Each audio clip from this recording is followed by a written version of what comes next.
ہاں اگرچہ وہ زانی ہے، چور ہے.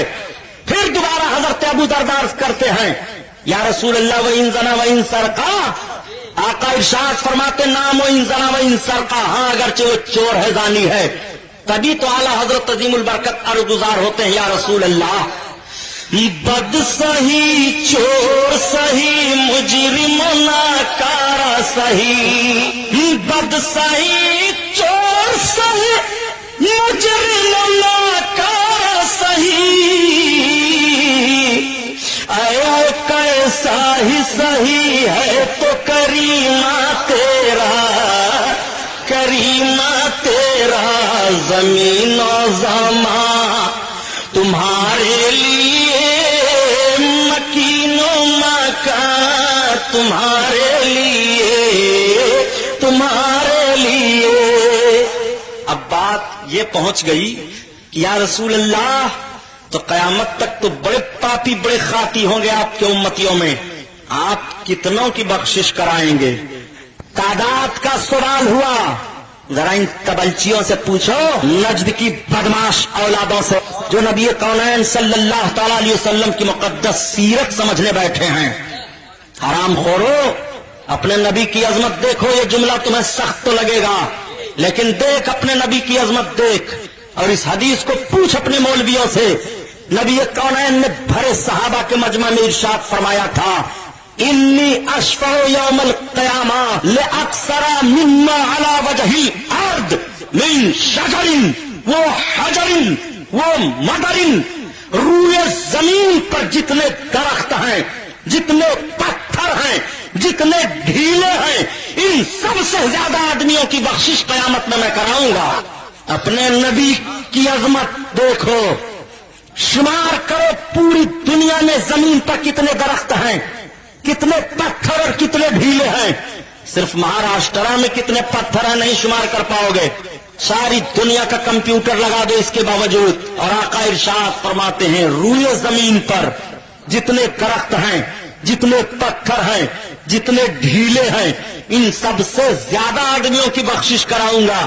تو اعلیٰ حضرت اسی پر عرض گزار ہوتے ہیں یا رسول اللہ ایک میں کیا میرے سیاہ کی حقیقت کتنی، ایک میں کیا میرے سیاہ کی حقیقت کتنی، مجھ سے 100 لاکھ کو کافی ہے اشارہ تیرا، اشارہ تیرا زمین و زمان تمہارے لیے، مکین و مکان تمہارے لیے، تمہارے لیے، چنین و چونا تمہارے لیے، بنے دو جہاں تمہارے لیے، تمہارے لیے. درود شریف صلی اللہ علیہ نبی والی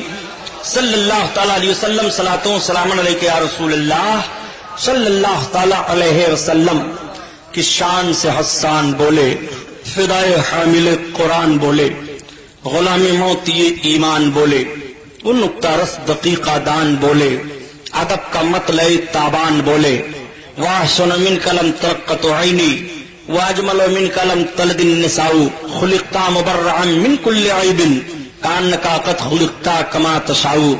ہزار بار بشویم دہنز مشک و گلاب، ہنوز نام تو گفتن کمال بے ادبیست.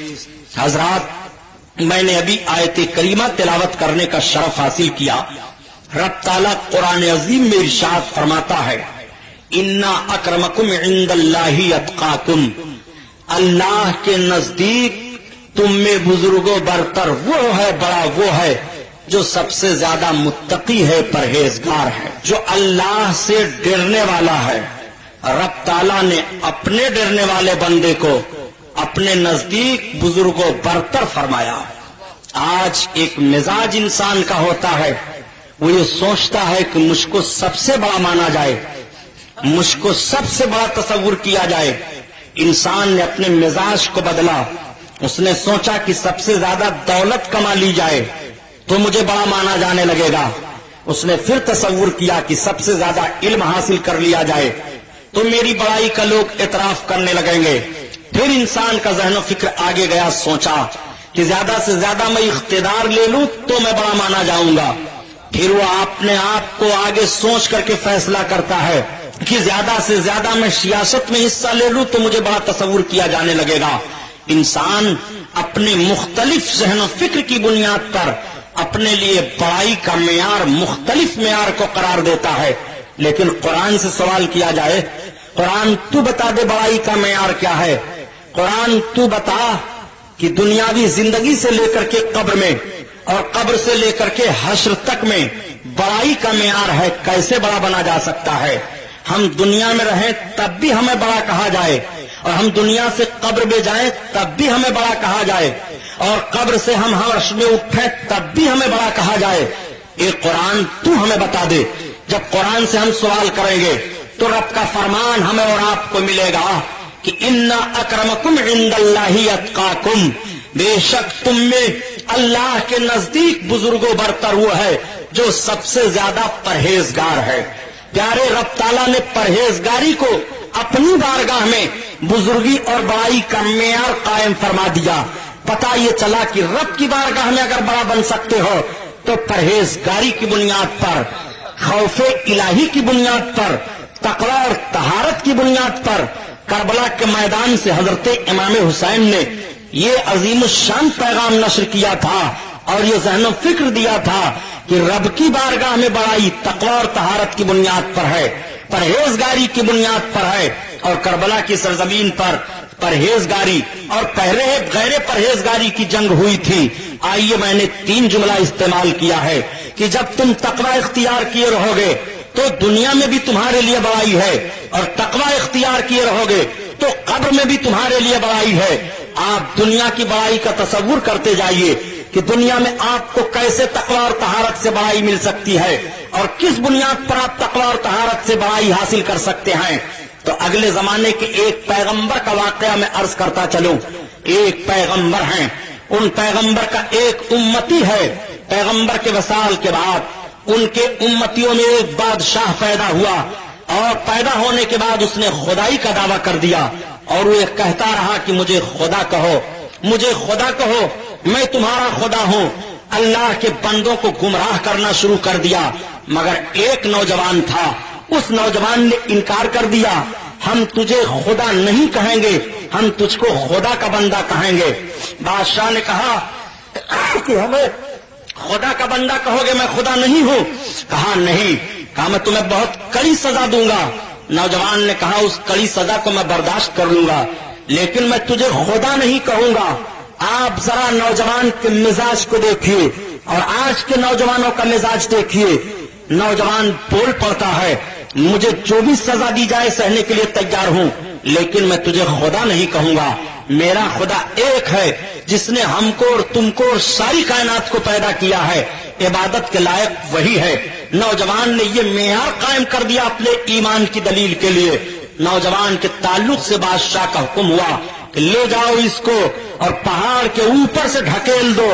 جب پہاڑ کے اوپر سے لے گئے اور اس کو ڈھکیلا تو ڈھکیلنے والے خود گر جاتے ہیں, مر جاتے ہیں, مگر نوجوان کھڑا ہو کر کے مسکرا رہا ہے. نوجوان کی پیشی پھر بادشاہ کے سامنے ہوئی, تو مرا نہیں؟ نوجوان نے کہا مجھے مارنے والا میرا خدا ہے. کہا لے جاؤ اس کو اور پہاڑی کے اوپر تلوار سے قتل کر دو.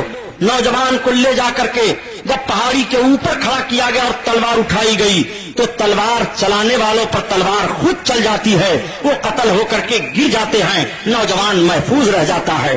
بادشاہ نے پوچھا تم قتل نہیں ہوئے؟ کہا رب تعالیٰ مجھے مارنے والا ہے, تمہارے مارنے سے میں نہیں مروں گا. ذرا نوجوان کے ذہن و فکر کے دیکھو, نوجوان کا بھروسہ رب پر دیکھو.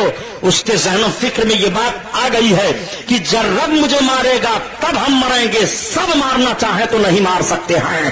جب رب مارنا چاہے گا کم موت ہوگی, جب رب مارنا چاہے گا تب زندگی ختم ہوگی, جب رب مارنا چاہے گا تب ہماری سانس ٹوٹے گی. سب مارنا چاہیں نہیں مار سکتے ہیں, اور رب مارنا چاہے تو سب بچا نہیں سکتے ہیں. یہ ذہن و فکر نوجوان نے دیا. یہ ہوا کہ نوجوان کو لے جاؤ اور کھولتے ہوئے تیل میں ڈالو, نوجوان نے کہا سنو، مجھے تم کسی بھی حالت میں نہیں مار سکتے ہو۔ بادشاہ نے کہا نوجوان یہ بتا، کیا تیری موت ہی نہیں ہے؟ کیا تو خدا ہے؟ کہا یہی تو میں سمجھانا چاہتا ہوں کہ جو خدا ہے اس کو موت نہیں آتی، میں خدا کا بندہ ہوں، مجھے موت آئے گی۔ کہا تم مرے گا کیسے؟ کہا میں اس صورت میں مروں گا کہ مجھ کو میرے رب کے نام سے مارا جائے اور میرے رب کے نام سے میرے اوپر تیر چھوڑ دیا جائے، بے اسم رب حاضل غلام، یہ کہہ کر کے میرے اوپر تیر چھوڑا جائے، میں مر جاؤں گا۔ چنانچہ نوجوان کھڑا ہوتا ہے اور نوجوان کی طرف تیر پھینکا جاتا ہے، بے اسم رب حاضل غلام، اس غلام کے رب کے نام سے اس کو مارا جا رہا ہے۔ تیر لگا، غلام کا انتقال ہو جاتا ہے، لیکن خلق خدا دیکھ رہی ہے اور کہہ رہی ہے کہ جو غلام کا رب ہے وہی ہمارا رب ہے۔ سارے لوگ پڑھ رہے ہیں آمنا برب حاضل غلام، آمنا برب حاضل غلام، ہم سب ایمان لے آئے اس غلام کے رب پر۔ نوجوان جاتے جاتے دنیا کو ذہن و فکر دے جاتا ہے کہ اگر تمہارا بھروسہ رب پر ہے تو دیکھو رب تمہاری حفاظت کیسے فرماتا ہے، اور تمہارا بھروسہ سب پر ہے تو تمہارے لیے موت کس طرح سے واقع ہو جاتی ہے۔ اس نوجوان کے ذہن و فکر سے ہمیں یہ ذہن ملا کہ تقویٰ، طہارت اور خوف الہی دنیا کی زندگی میں کامیابی کی ضمانت ہے، دنیا کی زندگی میں کامیابی کی ضمانت ہے خوف الہی۔ آؤ بات کو سمجھتے چلو پیارے کہ تقویٰ طہارت سے دنیا میں بڑائی کیسے ملتی ہے۔ دیکھو پرہیزگاری سے کس طرح سے بڑائی حاصل کر لیا نوجوان نے، خوف الہی سے کس طرح سے بڑائی حاصل کر لیا نوجوان نے۔ دنیا میں رہنے کے بعد اگر وقار کا جیون آپ چاہتے ہیں تو ضرورت اس بات کی ہے کہ آپ کے اندر خوف الہی ہونا چاہیے۔ جب تک اللہ کا خوف نہیں ہوگا اور آپ قبر کا تصور نہیں کریں گے تب تک آپ گناہوں سے بچ نہیں سکتے ہیں۔ خلیفہ دوم کو کون نہیں جانتا؟ حضرت عمر فاروق اعظم رضی اللہ تعالیٰ عنہ، یہی حضرت عمر فاروق اعظم رضی اللہ تعالیٰ عنہ ہیں۔ حضرت عمر فاروق اعظم رضی اللہ تعالیٰ عنہ نے ایک مرتبہ سفر کیا اور آپ جا رہے تھے پہاڑیوں کے درمیان، آپ کو پیاس لگ جاتی ہے۔ حضرت عمر فاروق اعظم نے دیکھا کہ ایک چرواہا اپنی بکریوں کو چرا رہا ہے، اس کے قریب گئے اور جانے کے بعد اونٹ سے اتر کر کے کہتے ہیں چرواہے تمہارے پاس پانی ہے؟ اس نے کہا نہیں۔ کہا مجھے بڑی شدت کی پیاس لگی ہوئی ہے، کیا تمہارے پاس دودھ ہے؟ چرواہے نے کہا نہیں۔ کہا کیا تم اپنی کسی بکری سے ہمیں دودھ نکالنے کی اجازت دے سکتے ہو کہ میں دودھ پی لوں، میری پیاس بجھ جائے؟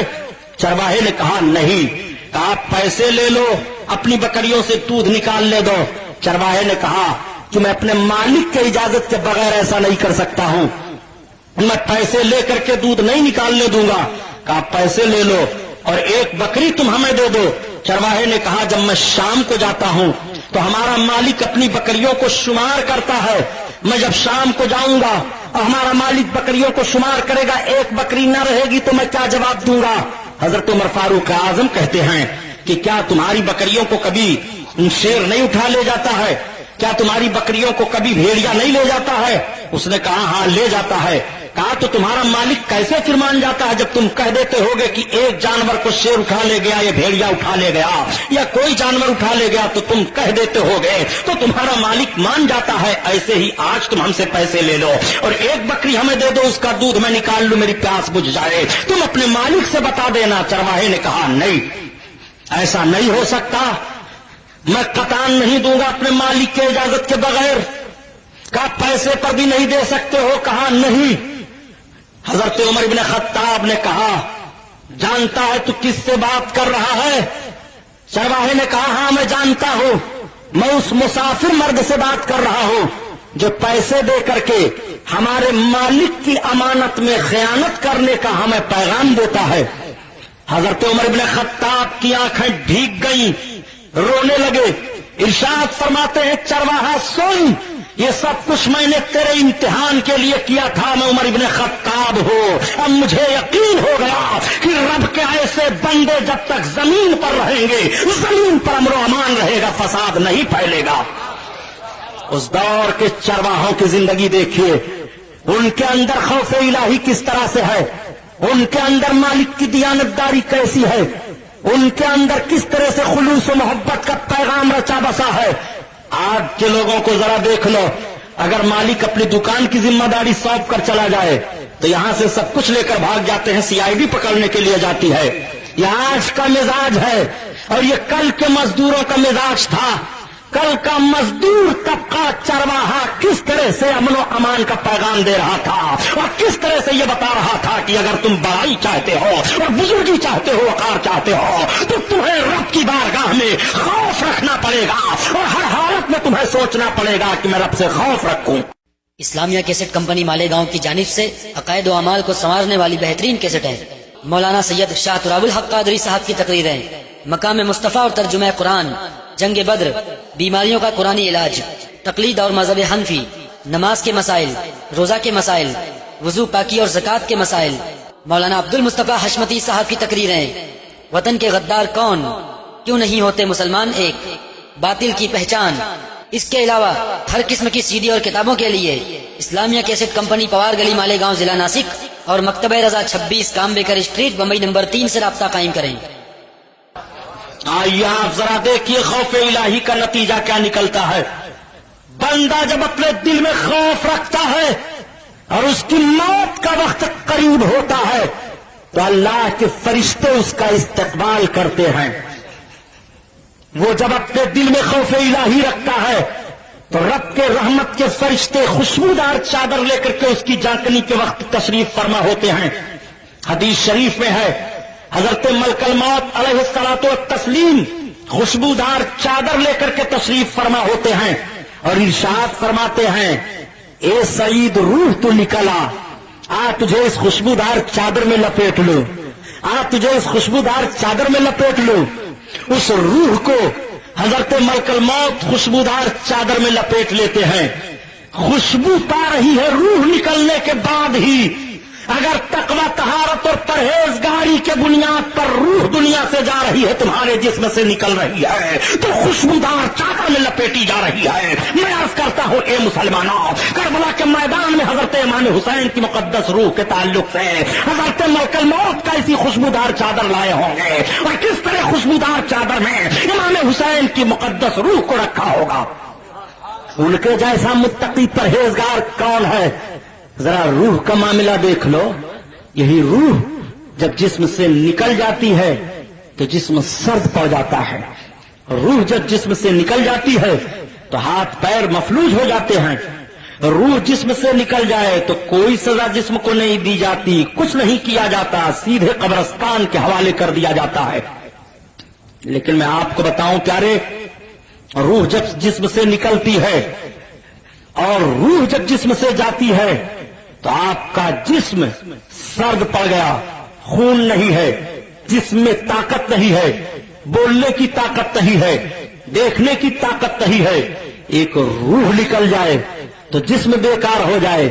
اور پیارے، روح کے لیے جو جان عشق محمد ہے، خوف الہی ہے، وہ تمہاری روح سے نکل جائے تو روح میں کہاں طاقت ہو سکتی ہے؟ جسم کے لیے طاقت روح ہے اور روح کے لیے طاقت خوف الہی ہے. اللہ کا خوف جب ہوگا تو روح تقی ہوگی، اللہ کا خوف جب ہوگا تو روح کو قوت ہوگی. اور جب روح کو قوت ہوتی ہے پیارے تو پھر انسان اتنی ترقی کر لیتا ہے، اتنی ترقی کر لیتا ہے کہ آج مادیت ترقی کر گئی ہے تو یہی بول رہا ہے، امریکہ میں آواز سنائی دے رہی ہے. اور کل جب اس کی روح نے ترقی کر لیا تھا تو یہ مدینہ بول رہا تھا، کربلا سنائی دے رہا تھا، اور کربلا بول رہا تھا، مدینہ سنائی دے رہا تھا، مدینہ میں بول رہا تھا اور مقام نہاوند میں اس کی آواز پہنچ رہی تھی. یہ مدینہ بول رہا تھا اور اس کی آواز ساری دنیا میں پہنچ رہی تھی. کل یہ روح کی ترقی تھی، آج مادیت کی ترقی ہے. جب روح ترقی کرتی ہے تو وسائل ختم ہو جاتے ہیں، آواز پہنچتی رہتی ہے. مادیت میں وسائل کی ضرورت پڑتی ہے اور روحانیت میں وسائل کی ضرورت نہیں پڑتی ہے. ایک بات اور بتا دوں پیارے، آ گئی ہے تو روح جب بیمار ہوتی ہے، جسم بیمار ہوتا ہے، آپ کو تو یہ یقین ہی ہے. تو جب جسم بیمار ہوتا ہے تو ذہن و فکر کو دوڑاؤ، کیا روح نہیں بیمار ہوتی ہے؟ آخر جسم کیوں بیمار ہوتا ہے؟ غذا صحیح نہ ملے تو جسم بیمار ہو جاتا ہے.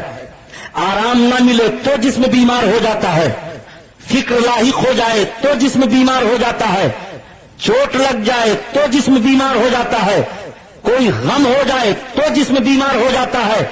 جسم کے بیمار ہونے کے اسباب ہیں اور اسباب ہی سے جسم بیمار ہوتا ہے۔ صحیح غذا نہ ملے، صحیح پانی نہ ملے، صحیح اس کی زندگی نہ گزرے، غم لاحق ہو جائے تو جسم بیمار ہو جاتا ہے۔ یہ سب جسم کے بیماری کے وجوہات ہیں۔ آخر روح کیسے بیمار ہوتی ہے؟ جب صحیح عبادت نہ ہو تو روح بیمار ہو جاتی ہے، جب قرآن کی تلاوت نہ ہو تو روح بیمار ہو جاتی ہے، جب مسجد کی طرف قدم نہ اٹھے تو روح بیمار ہو جاتی ہے، جب دل میں خوف الہی نہ رہے تو روح بیمار ہو جاتی ہے، جب نظریں بے حیائیوں کے لیے اٹھ جائے تو روح بیمار ہو جاتی ہے، جب ماں باپ کا احترام ختم ہو جائے تو روح بیمار ہو جاتی ہے، جب دل سے خوف الہی نکل جائے تو روح بیمار ہو جاتی ہے۔ نبی کونین ارشاد فرماتے ہیں کہ تم موت کو یاد کیا کرو تاکہ گناہوں سے بچو۔ جب موت کو یاد کرو گے تو تمہاری روح بیمار نہیں ہوگی، اور گناہوں سے بچو گے تو تمہاری روح بیمار نہیں ہوگی۔ روح کو تقویت دو مسلمانوں، اور جب مسلمان کی روح مطمئن ہوتی ہے، اللہ اکبر، بات چل رہی تھی روح کے نکلنے کی، خوشبودار چادر میں روح لپیٹی جاتی ہے اور اس روح کو لے کر کے حضرت ملک الموت عالم برزخ میں جو اس کا مقام رہتا ہے وہاں رکھ دیتے ہیں۔ لیکن جب خراب روح کو لینے کے لیے آتے ہیں، کانٹے دار چادر ہوتی ہے اور کانٹے دار چادر سے کو لے کر کے کہتے ہیں ایک خبیث روح تو نکلا، اس خبیث روح کو اس کانٹے دار چادر میں لپیٹ لیتے ہیں۔ یہ تو حدیث شریف ہے۔ روح نکلی، نکلنے کے بعد تجہیز و تکفین کا انتظام ہوا، اور انتظام ہونے کے بعد قبرستان میں آپ نے اس جنازہ کو پہنچا دیا۔ قبرستان میں آپ جب قدم رکھتے ہیں تو نبی کونین کے فرمان کو آپ نے سنا ہے کیا کرنا چاہیے؟ نبی کونین صلی اللہ علیہ وسلم ارشاد فرماتے ہیں کہ جب تم قبرستان میں داخل ہو تو سلام کرو قبر والوں کو، السلام علیکم یا اہل القبور، ایک قبر والوں تمہیں سلامتی ہو۔ آخر قبر والوں کو کیوں سلام کیا جا رہا ہے؟ اس کا مطلب قبر والے سن رہے ہیں، تب تو قبر والوں کو سلام کیا جا رہا ہے۔ ارے پیارے عام مومنین ہوں، جب ان کو سلام کرنے کا قبر میں حکم ہے قبر والوں کو سلام کرو، وہ سن رہے ہیں، تو جن کے صدقے میں ایمان ملا ہے نبی کونین صلی اللہ علیہ وسلم کی مقدس زندگی کا حال کیا ہوگا؟ میرے سرکار کیوں نہیں اپنے قبر انور میں زندہ ہیں؟ کبھی تو اجمل سلطان پوری نے کہہ دیا کہ قبر میں ہوئی نصیب جب زیارت حبیب، قبر میں ہوئی نصیب جب زیارت حبیب، جب زیارت حبیب، مرکز حیات پر زندگی ٹھہر گئی، مرکز حیات پر زندگی ٹھہر گئی، زندگی ٹھہر گئی۔ اللہ اکبر۔ آقا ارشاد فرماتے ہیں قبر والوں کو سلام کرو۔ میرے آقا صلی اللہ تعالی علیہ وسلم نے جب جنگ بدر کیا تھا اور جنگ بدر ہوئی تھی، ابو جہل مارا گیا تھا اور ایک گڑھے میں ابو جہل کو ڈال دیا گیا، تو سرکار کھڑے ہو کر کے کہہ رہے تھے اے فلاں کافر، اے فلاں کافر، اے ابو جہل، کیا میں نہیں کہتا تھا کہ اللہ والی فوج غالب آئے گی؟ تو صحابہ نے عرض کیا یا رسول اللہ، یہ سب تو مر کٹ گئے ہیں، کیا یہ سن رہے ہیں؟ آقا ارشاد فرماتے ہیں جتنا یہ سن رہے ہیں اتنا تم نہیں سن رہے ہو۔ یہ تو عام لوگوں کے لیے ہے، اور مرد مومن کے سننے کا معاملہ کیا ہوگا پیارے؟ حضرت علامہ شیخ عبدالعزیز محدث دہلوی رحمت اللہ علیہ ارشاد فرماتے ہیں روح را قرب و بود مکانی یکساں است، روح کے لیے دوری اور نزدیکی ایک کر دی جاتی ہے، روح کے لیے نہ دور رہ جاتا ہے، دور کے لیے نہ نزدیک کا معاملہ ہوتا ہے، روح کے لیے سب برابر کر دیا جاتا ہے۔ اللہ اکبر۔ مرد مومن کو لے کر کے آپ قبرستان میں پہنچے۔ ایک بات اور عرض کر دوں، جنازہ پڑھا جاتا ہے، نماز جنازہ پڑھی جاتی ہے کہ کیوں پڑھی جاتی ہے نا نماز جنازہ؟ پیچھے رکھ کر کے جنازہ پڑھتے ہیں کہ آگے رکھتے ہیں؟ صحیح بتائیے گا۔ جری مری میں ایک ایسی بات بتا کر جاؤں گا کہ سویرے سوچتے رہو گے۔ پیچھے جنازہ کر لیا جائے تو ان لوگوں کو چاہیے وہ پیچھے نماز پڑھیں، اپنے مردوں کو پیچھے کر دیں، آگے خود کھڑے ہو جائیں۔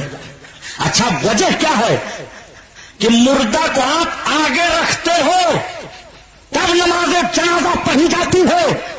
آخر نماز ہی پڑھنی ہے تو جنازہ پیچھے کر دو، سارے لوگ کھڑے ہو جاؤ، سب سے نماز پڑھو، تو کیا نماز نہیں ہوگی؟ نماز تو ہو ہی جائے گی پیارے، مگر مردہ کو آپ آگے کیوں رکھتے ہو، پیچھے کیوں نہیں رکھا، یا بغل میں کیوں نہیں رکھا، داہنی طرف یا بائیں طرف کیوں نہیں رکھا، سامنے کیوں رکھتے ہو، بیچ صف میں سامنے امام کے؟ کس لیے مردہ رکھا جاتا ہے؟ اس لیے رکھا جاتا ہے تاکہ اس کی تعظیم ہو، تکریم ہو۔ نماز جنازہ کی تکریم اور تعظیم کے لیے مردہ کو سامنے کیا جاتا ہے، اس کی عزت بڑھائی جاتی ہے۔ لأنہ تعظیم، اس لیے کہ اس کی تعظیم ہے، تعظیم کے لیے جنازہ سامنے رکھتے ہو۔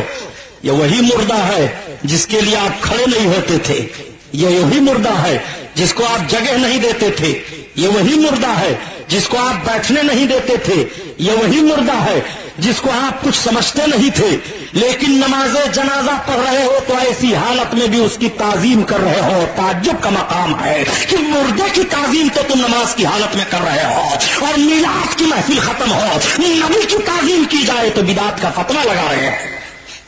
آؤ سوچو، نماز جنازہ ہو گئی، آپ قبر کے قریب مردے کو لے کر کے گئے، مردے کو آپ نے قبر میں اتارا، بڑے ادب و احترام کے ساتھ، بڑے ہی لحاظ کے ساتھ، اور اتارنے کے بعد جب آپ اس کو رکھتے ہیں تو دعا پڑھتے ہیں، بسم اللہ علی ملت رسول اللہ۔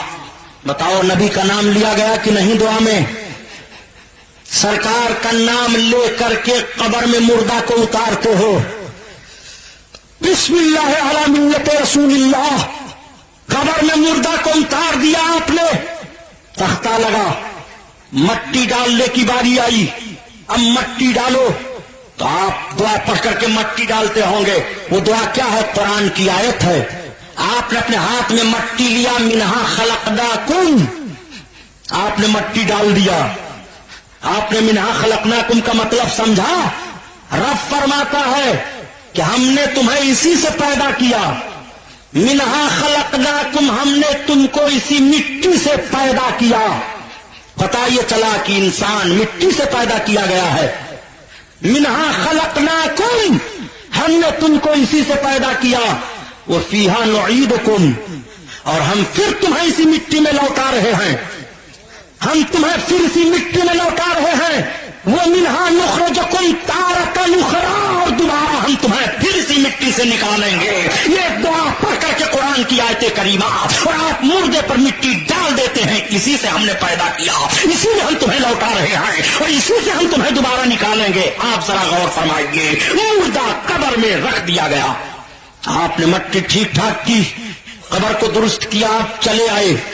اب ذرا منظر قبر کا سامنے رکھو، مرد مومن ایک سی ڈنٹ سے مرنے والا مرا ہے، پوسٹ مارٹم ہوا ہے، اس کے جسم کا ایک ایک حصہ الگ ہو گیا ہے، اکٹھا لپیٹ کر کے کپڑے میں اس کو رکھا جا رہا ہے، اس کی آنکھیں سلامت نہیں ہیں، اس کے جسم کے ٹکڑے ہو چکے ہیں، تھوڑی دیر کا عرصہ گزرا، قبر کے اندر کا معاملہ اب ذرا دیکھو۔ یہ کون بیان کر رہا ہے قبر کے اندر کا معاملہ؟ نبی کونین بیان فرما رہے ہیں۔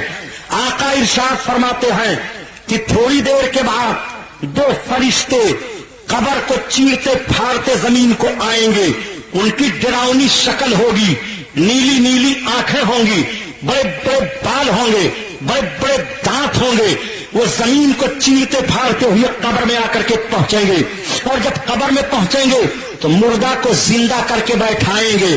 وہ مردہ زندہ ہو کر بیٹھ گیا، ابھی وہ مرا ہے، اس کے جسم کا ایک ایک حصہ الگ ہو گیا ہے، لیکن وہ مردہ زندہ ہو کر کے قبر میں بیٹھ رہا ہے۔ میں آپ سے پوچھنا چاہتا ہوں، قبر میں حضرت منکر نکیر مردوں کو زندہ کر رہے ہیں، رب نے یہ طاقت انہیں دے دی ہے، تو کیا اپنے محبوب کو طاقت نہیں دیا ہے؟ اپنے محبوبوں کے محبوبوں کو طاقت نہیں دی ہے؟ خدا کی قسم، حضرت منکر نکیر کو یہ طاقت نبی کونین کے صدقہ میں ملی ہے۔ درود شریف پڑھیے، پھر بات آگے بڑھ جائے۔ اللہم صلی علی سیدنا مولانا محمد معدن الجود والکرم وعلی آلہ وبارک وسلم صلاۃ و سلام علیک یا رسول اللہ صلی اللہ تعالی علیہ وسلم. میں عرض کر رہا تھا قبر کے تعلق سے. آقا کریم صلی اللہ علیہ وسلم ارشاد فرماتے ہیں وہ اٹھا کر کے مردہ کو بیٹھائیں گے. آپ نے علماء سے سنا ہوگا, خطبہ سے سنا ہوگا, کتابوں میں آپ نے پڑھا ہوگا, اور آپ سنتے رہتے ہیں کہ اللہ کے وہ دونوں فرشتے قبر میں 2-3 سوال کریں گے مردے سے. ان کی ڈیوٹی 3 سوالات کرنے کی ہے. اسلام آنے سے پہلے قبر میں عذاب تو ہوتا تھا نیکی اور بدی کی بنیاد پر, لیکن اسلام آنے سے پہلے قبر میں سوالات نہیں ہوتے تھے. قبر میں سوالات یہ ہمارے نبی کریم صلی اللہ تعالی علیہ وسلم کے مبعوث ہونے سے ہونے لگے. اور سن لو پیارے, 3 قسم کے خطاؤں کا عذاب قبر میں ہوتا ہے.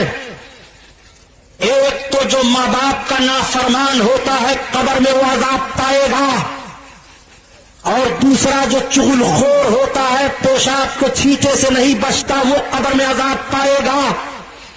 اور تیسرا جو تاریک نماز ہوتا ہے, نماز چھوڑتا ہے, وہ قبر میں عذاب پائے گا.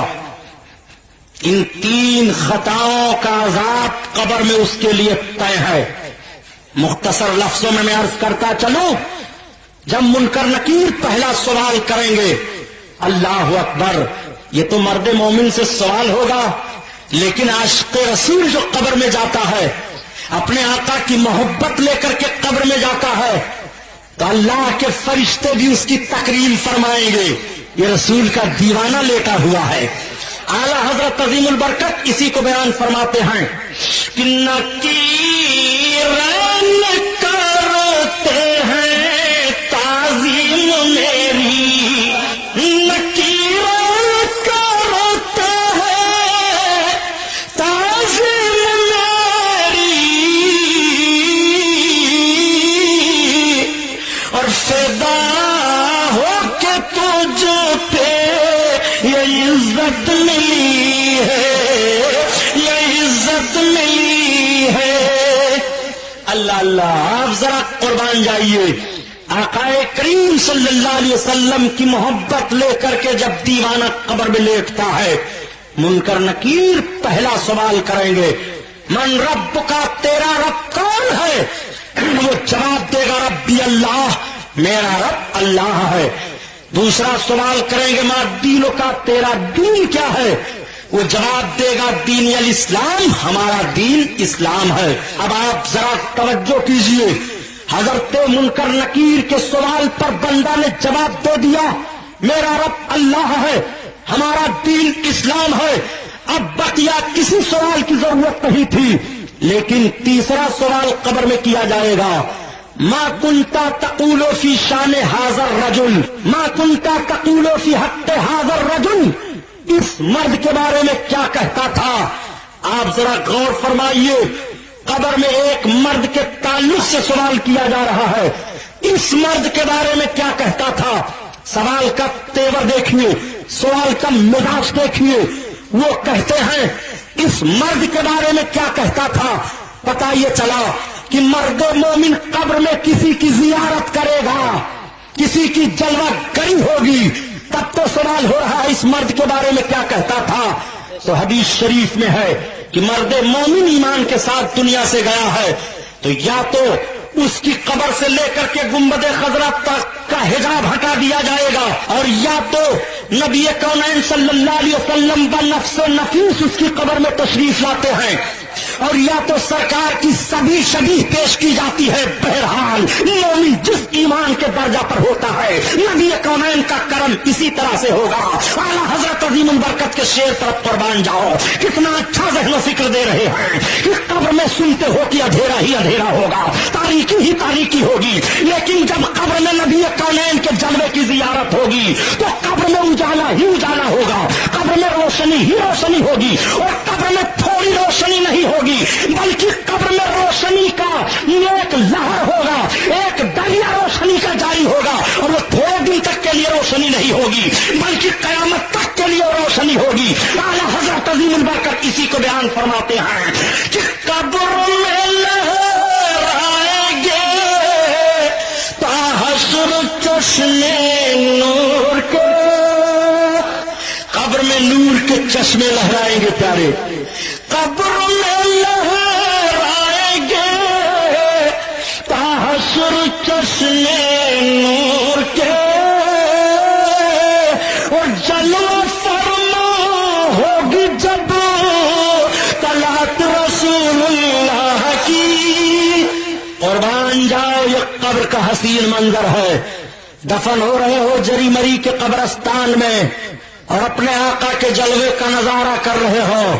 کتنا خوش نصیب ہے مسلمان، اگر ایمان کے ساتھ جائے تو مرنے کے بعد اپنے آقا کے جلوے کا نظارہ ہوتا ہے، اپنے آقا کی زیارت کرتا ہے۔ آقا کریم صلی اللہ تعالی علیہ وسلم نے کس کس طرح سے نہیں نوازا ہے۔ ابھی درود شریف کی بات چل رہی تھی، قبر کی بات آ گئی تو میں عرض کروں پیارے، نبی کونین پر درود پاک پڑھنے سے قبر کے عذاب سے کیسے چھٹکارا ملتا ہے۔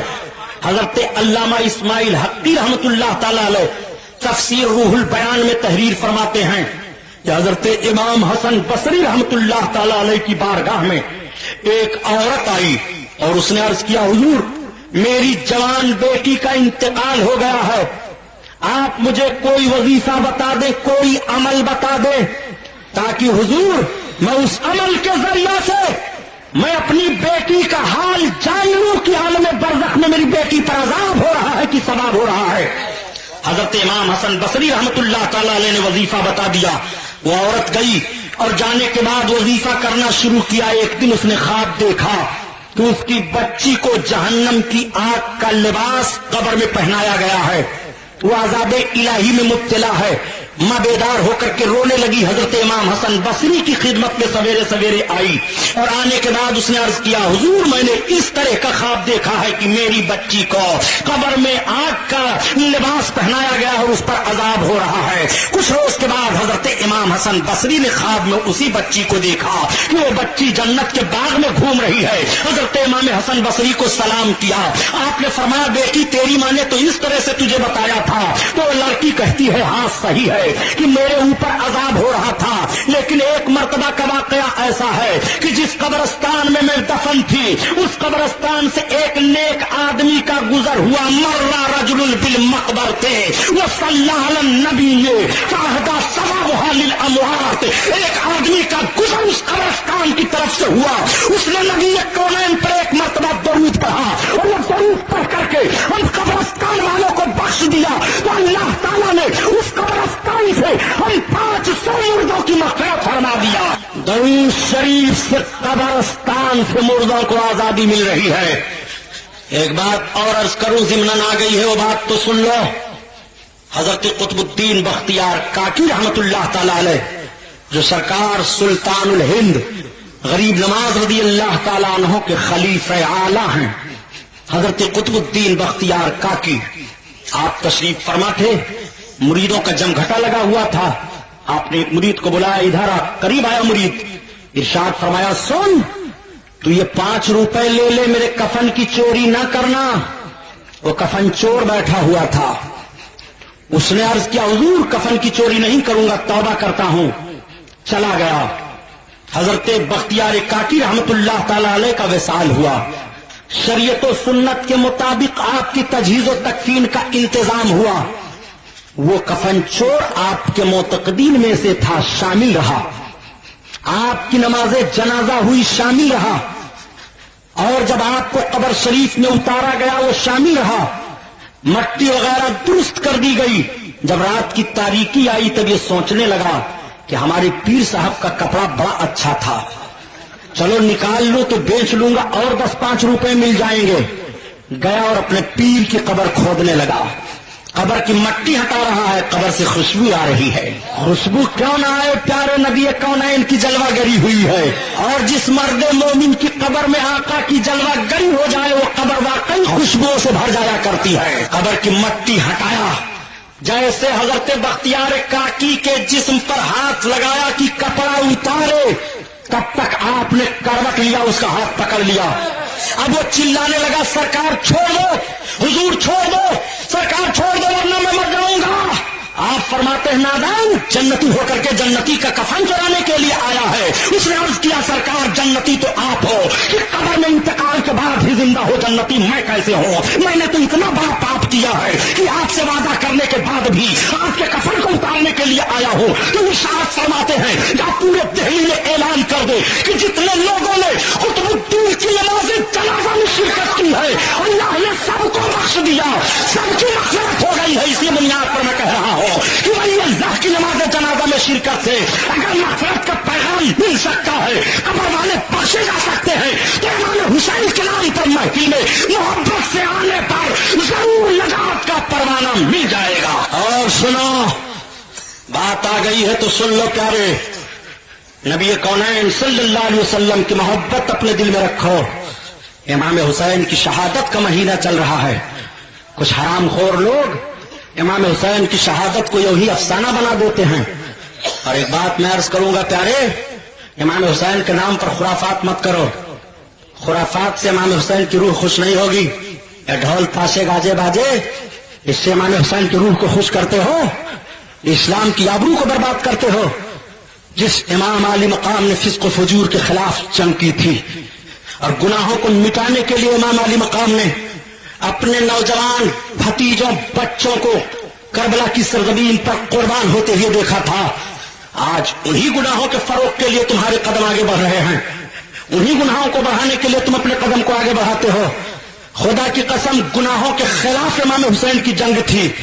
جب بد عقیدہ لوگ پیدا ہو گئے تھے خارجی, تو حضرت امام حسین کے باپ نے جنگ کی تھی حضرت علی نے, اور ایک ایک بد عقیدہ کو چن چن کر کے مارا تھا اور مروایا تھا حضرت علی نے. اور جب بدعملی کی بنیاد پر اسلام کا چہرہ مسخ کیا جانے لگا تو بیٹے نے تلوار اٹھا لی تھی. باپ نے بد عقیدوں کا فیصلہ کر دیا تھا اور بیٹا بدعملوں کا فیصلہ کر دے رہا ہے, اور بتا دیا جا رہا ہے قتل حسین اصل میں مرگ یزید ہے, اسلام زندہ ہوتا ہے ہر کربلا کے بعد. مزاج سمجھو, حضرت امام حسین کی محبت اپنے دل میں رکھو, قبر میں انشاءاللہ آرام پاؤ گے. امام حسین کا نام لیوا قبر میں آرام سے رہے گا. بتاؤں کیسے؟ واقعہ تو عجیب لگے گا لیکن کتابوں کا حوالہ انہی کے گھر سے ہے. حضرت غوث پاک کا ایک واقعہ بڑا مشہور و معروف ہے. سرکار غوث پاک کا ایک دھوبی تھا کپڑا دھونے والا, اس کا انتقال ہو گیا. جب وہ قبر میں رکھا گیا اور منکر نکیر علیہ الصلوۃ والتسلیم آئے, سوال کرنا شروع کیا کہ تیرا رب کون ہے؟ کہا میں غوث پاک کا دھوبی ہوں. تیرا دین کیا ہے؟ میں غوث پاک کا دھوبی ہوں. تو کیا کہتا تھا اس مرد کے بارے میں غوث پاک کا دھوبی ہوں. فرشتے عرض کرتے میرے مولا یہ معاملہ کیا ہے؟ ندا آئی میں نے اپنے بندے کو بخش دیا. ذرا تشریح دیکھو علماء کی, یہ انہی کے گھر کی بات ہے. کتاب کا حوالہ لینا ہوگا تو الفاظات الیومیہ نام ہے کتاب کا, اس میں دیکھ ڈالنا. اشرف علی تھانوی ہی نے لکھا ہے اس واقعے کو. سنو کیا بات پیدا ہوئی. علماء بیان فرماتے ہیں مطلب اس کا یہ تھا, اللہ کے فرشتوں میں غوث پاک کا دھوبی ہوں. جو غوث کا رب ہے وہی ہمارا ہے, جو غوث کا دین ہے وہی ہمارا دین ہے, اور جو غوث پاک رسول اللہ کے تعلق سے کہہ رہے ہیں وہی میں کہہ رہا ہوں. رب تعالیٰ نے بخش دیا, مغفرت کا پیغام مل گیا. تو غوث پاک کی طرف نسبت کرنے سے قبر میں مغفرت کا پیغام مل جائے, تو امام حسین کی طرف نسبت کرنے سے بخشش کا پیغام نہیں ملے گا. ارے شنیدم کی در روز امید و بیم بدارہ بنے کا ببخشت کریم. شیخ سعدی رحمت اللہ علیہ فرماتے ہیں کہ میں نے سنا ہے کہ قیامت کے دن اللہ تعالیٰ اچھوں کے صدقہ میں بروں کی بخشش فرما دے گا. امام حسین سے محبت رکھو. قبر کی بات آ گئی تو عرض کرتا چلوں. میں نے 2 بات عرض کر دی. تیسری بات ہے کہ قبر میں عذاب ہوتا ہے. عذاب کس بنیاد پر عذاب ہوتا ہے؟ چغل خوری سے, پیشاب کے چھینٹوں سے نہ بچنے پر. آقا ارشاد فرماتے ہیں پیشاب کے چھینٹوں سے بچا کرو. یہ کھڑے کھڑے موت رہے ہیں, اتنا موتتے ہیں کھڑے کھڑے کہ روڈ بدبو کرنے لگتا ہے. یہ جملہ نہیں کہنا چاہیے. مسلمان ہو, شرافت کا دستور پیش کرو یار. مسلمان بن کر کے جیو, مسلمان بن کر کے مرو. پیشاب کی چھینٹوں سے بچو. چغل خوری جو کرتا ہے اور پیشاب کے چھینٹوں سے نہیں بچتا ہے, قبر میں اس کو عذاب دیا جائے گا. میرے آقا صلی اللہ علیہ وسلم تشریف لے جا رہے تھے. پوری حدیث کا واقعہ نہیں بیان کرنا ہے, صرف ذہن میں بات ڈال کر کے نتیجے پر غور کروانا چاہتا ہوں.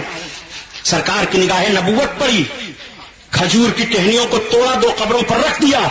ارشاد فرمایا اس میں 2 قبر والے ہیں جن کو عذاب ہو رہا ہے. ایک کو چغل خوری کی بنیاد پر عذاب ہو رہا ہے, اور دوسرا پیشاب کے چھینٹوں سے نہیں بچتا تھا, اس بنیاد پر عذاب ہو رہا ہے.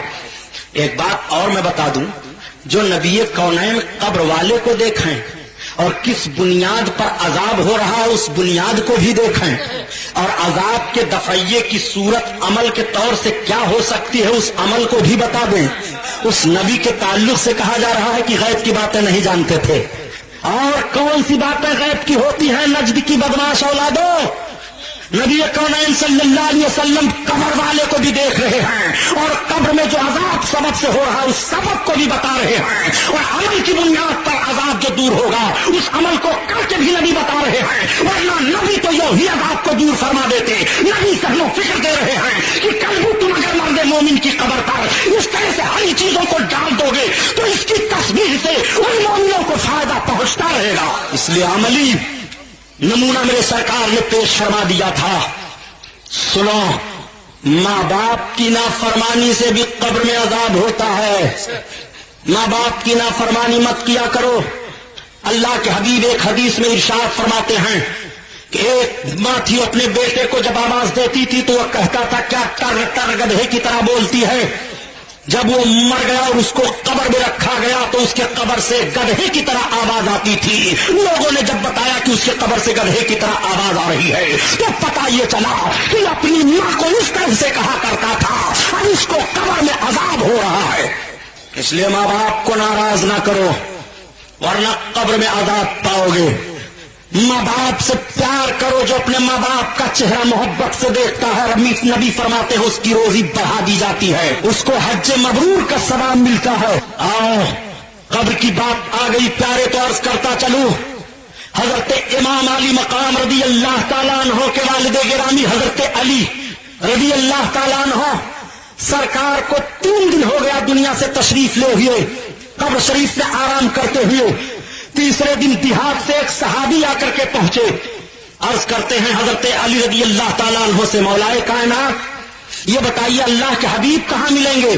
میں سرکار سے ملنے آیا ہوں. تب تک حضرت علی رضی اللہ تعالیٰ عنہ کی آنکھیں بھیگ گئی, رونے لگے. آپ نے فرمایا شاید تمہیں پتا نہیں ہے, یہ دیکھو جو قبر شریف تمہیں سامنے دکھائی دے رہی ہے یہ تمہارے نبی کونین ہی کی مقدس قبر انور ہے. آج 3 دن کا عرصہ گزر گیا, میرے سرکار تشریف لے گئے.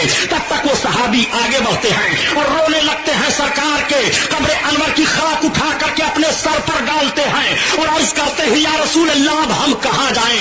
اپنی فریاد لے کر کے رب تعالیٰ نے قرآن میں حکم دیا ہے کہ جب تم اپنی جانوں پر زور کر بیٹھو میرے محبوب کی بارگاہ میں آؤ اور میرے محبوب تمہارے لیے میری بارگاہ میں معافی مانگ دے تو اللہ تعالیٰ تمہاری خطاؤں کو معاف کر دے گا. یا رسول اللہ اب ہم جائیں کہاں؟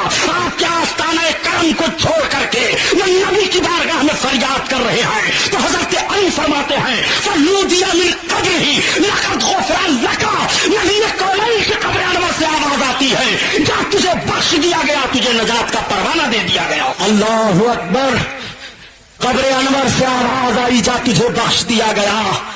اسی لیے تو اعلیٰ حضرت عظیم البرکت فرماتے ہیں کہ تو زندہ ہے اللہ, تو زندہ ہے اللہ, اور میرے چشم عالم سے چھپ جانے والے, چھپ جانے والے.